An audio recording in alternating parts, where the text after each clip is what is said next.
Halo teman-teman, kali ini kita akan membahas kasus kegagalan kredit yang dialami oleh Dunia Tax Group. Yuk kita sama-sama cari tahu.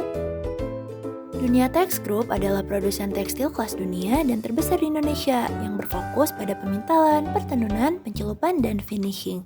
Dunia Tax Group terdiri dari 18 perusahaan terbatas yang tersebar di beberapa daerah.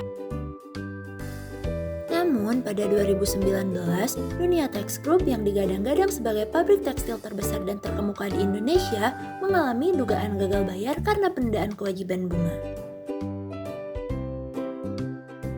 Lantas, bagaimana ya kronologi kasus Dunia Tax Group? Yuk kita bahas! Permasalahan dimulai pada Maret 2019, di mana PT Delta Merlin Dunia Tekstil menerbitkan obligasi global senilai 300 juta USD dengan kupon 8,635% per tahun. Kemudian, pada 10 Juli 2019, PT Delta Dunia Sandang Tekstil mengalami gagal bayar bunga senilai 13,4 juta USD dari pinjaman sindikasi dengan total 260 juta USD. Penyebab gagal bayar bunga ini dikarenakan likuiditas perusahaan yang menyebabkan penurunan margin.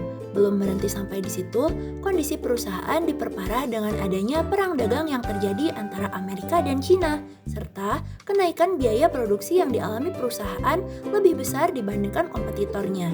Bahkan, sejak 2018, PT Delta Merlin Dunia Tekstil membayar harga benang yang jauh lebih tinggi, yaitu sebesar Rp37.000 per kilo, dibandingkan pesaingnya seperti Stritex yang hanya membayar Rp35.000 untuk benang per kilonya.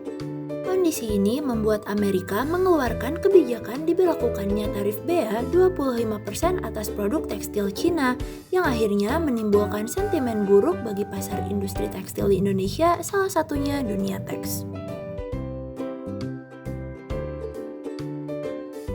Pada 16 Juli 2019, lembaga pemeringkat Standard & Poor's akhirnya memangkas peringkat utang jangka panjang yang dimiliki oleh PT Delta Merlin Dunia Tekstil dan juga surat utang unsecured notes yang diterbitkan oleh perusahaan dari yang awalnya memiliki peringkat BB- menjadi CC- atau mengalami penurunan sebesar 6 notes. Disusul oleh Fitch Rating yang juga menurunkan peringkat perusahaan yang semula memiliki peringkat BB- menjadi berperingkat B-. Pemangkasan peringkat ini terjadi karena perusahaan sedang menghadapi tantangan likuiditas yang sangat tinggi. Pada 25 Juli 2019, berdasarkan laporan Debtwire, margin lini penenunan Dunia Tax melalui PT Delta Merlin Dunia Tekstil sudah mulai mengalami penurunan dan tergerus di awal tahun 2019. Akhirnya, pada September 2019, PT Delta Merlin Dunia Tekstil benar-benar mengalami gagal bayar pada bunga pertamanya senilai 12,9 juta USD. Associate Fitch Rating, Bernard Lee mengatakan, dugaan keterlibatan kondisi likuiditas PT Delta Merlin Dunia Tekstil dilatar belakangi oleh melambatnya penjualan, kebutuhan modal kerja, dan penyelesaian kontrak opsi falas dengan skema out of the money. Di skema OTM ini, terdapat harga opsi yang lebih tinggi dibandingkan harga aset yang menjadi jaminannya. Fitch Rating memiliki keyakinan bahwa akses yang dimiliki oleh PT Delta Merlin Dunia Tekstil baik ke bank ataupun pasar modal akan dibatasi, dikarenakan adanya tekanan terhadap kinerja satu perusahaan yang memiliki dampak pada perusahaan lainnya yang beroperasi di bawah Dunia Tax Group. Lantas, apakah ada kesalahan bank atas kasus kredit yang dialami Dunia Tax Group?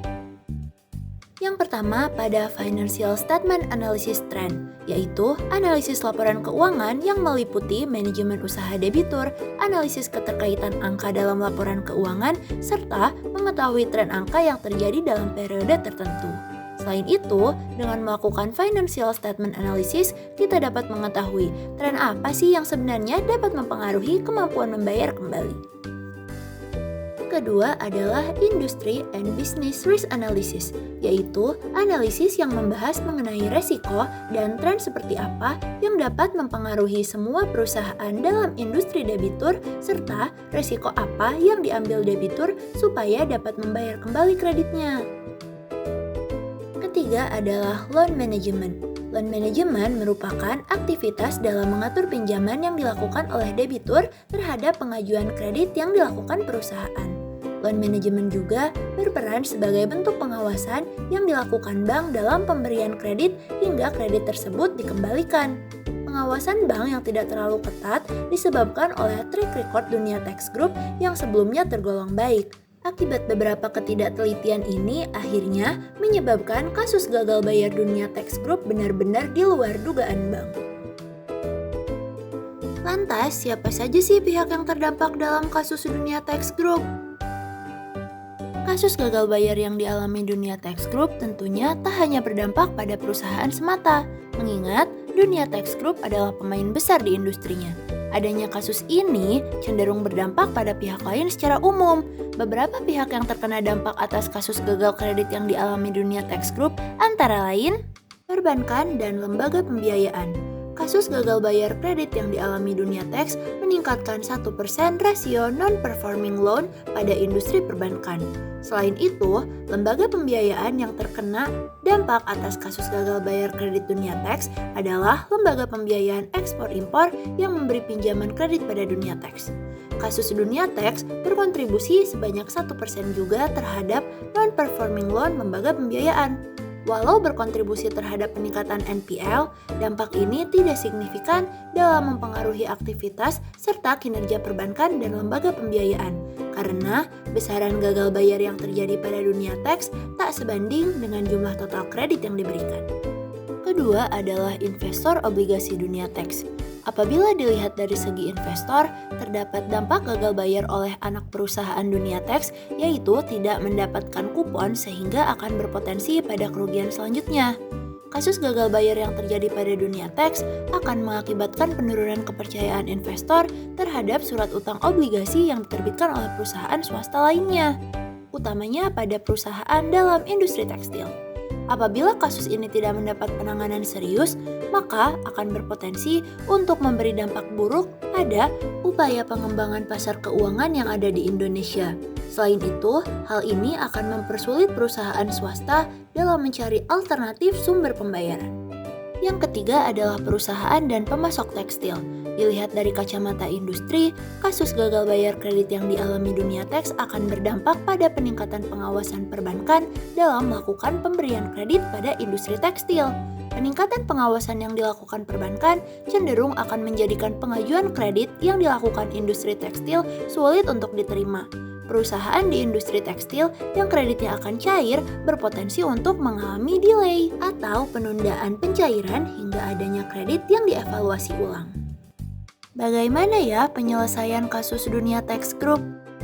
Kasus ini akhirnya dibawa ke Pengadilan Niaga Semarang setelah melalui beberapa kali persidangan dan rapat yang dihadiri 55 kreditor separatis yang mewakili tagihan senilai 19,1 triliun dan 16 kreditor konkuren yang mewakili tagihan senilai 247,5 miliar rupiah.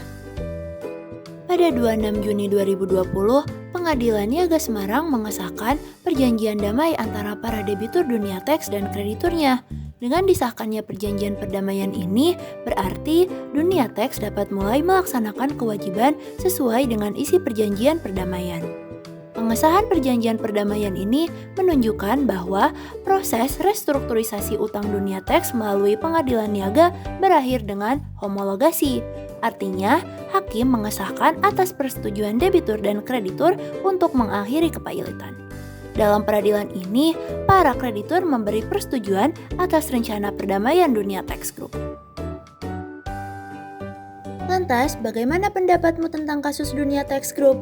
Yuk diskusi di kolom komentar.